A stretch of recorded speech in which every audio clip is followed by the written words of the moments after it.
In this episode, I want to talk about a couple of specific things you can do to work on your prayer life. Stay tuned.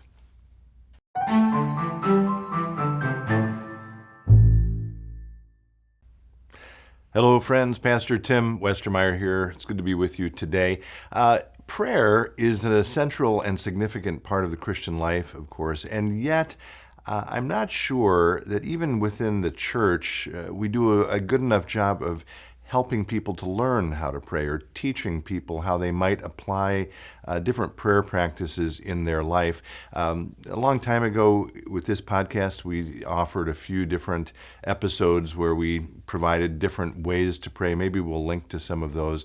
But what I wanted to do today is let you know that a few days after this episode is airing, this is airing on Friday, November 5th, here at St. Philip the Deacon, we're going to be doing a 21-day prayer series or seminar or practice led by one of our members, Barb Paulson, and she's basing it on a book called I Heard God Laugh by Matthew Kelly. The subtitle is A Practical Guide to Life's Essential Daily Habit. And so the goal for people who will sign up to this is to pray, following a pattern that he suggests in this book, for 21 consecutive days, hoping in doing so to create a habit of prayer.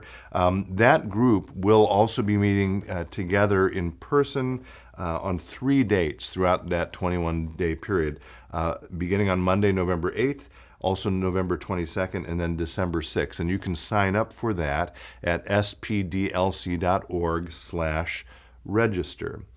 If you can't join them in person, or if you're watching this after this has already happened, then I would still commend this book to you and, try it out in your own life and see if it's helpful for your prayer life.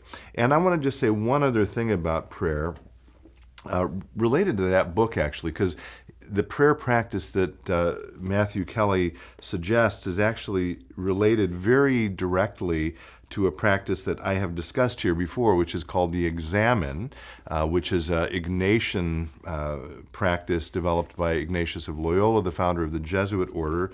So he doesn't take it exactly as Ignatius does, and this book, by the way, that's in my hand right now, is a book I've mentioned before, The Jesuit Guide to Almost Everything, A Spirituality for Real Life is the subtitle of it. And the author of this, James Martin, practices the Examen in this way, and I'm just going to move through the 5 steps very quickly here so you have them in case you don't want to get that other book. First is gratitude. Recall anything from the day for which you are especially grateful and give thanks. 2, review. Recall the events of the day from start to finish, noticing where you felt God's presence and where you accepted or turned away from any invitations to grow in love. 3, sorrow. Recall any actions for which you are sorry. 4, forgiveness. Ask for God's forgiveness. Decide whether you want to reconcile with anyone you have hurt. And then finally, 5, grace. Ask God for the grace you need for the next day and an ability to see God's presence more clearly. And I want to end with actually a short bit from this chapter from which I just read there. It's called Beautiful Yesterdays, Finding God and Letting God Find You, again from this book. And I'm just going to read the final part, which includes a wonderful story from a Jesuit named Anthony de Mello. But first, James Martin says this: the Examen, this practice of prayer, helps you to realize the presence of God. For me, it transcends any proofs for the existence of God by asking you to notice where God already exists in your life, where your yesterdays were beautiful, which is where the title of that chapter comes from. With that awareness, you will begin to notice God's presence more and more in your day.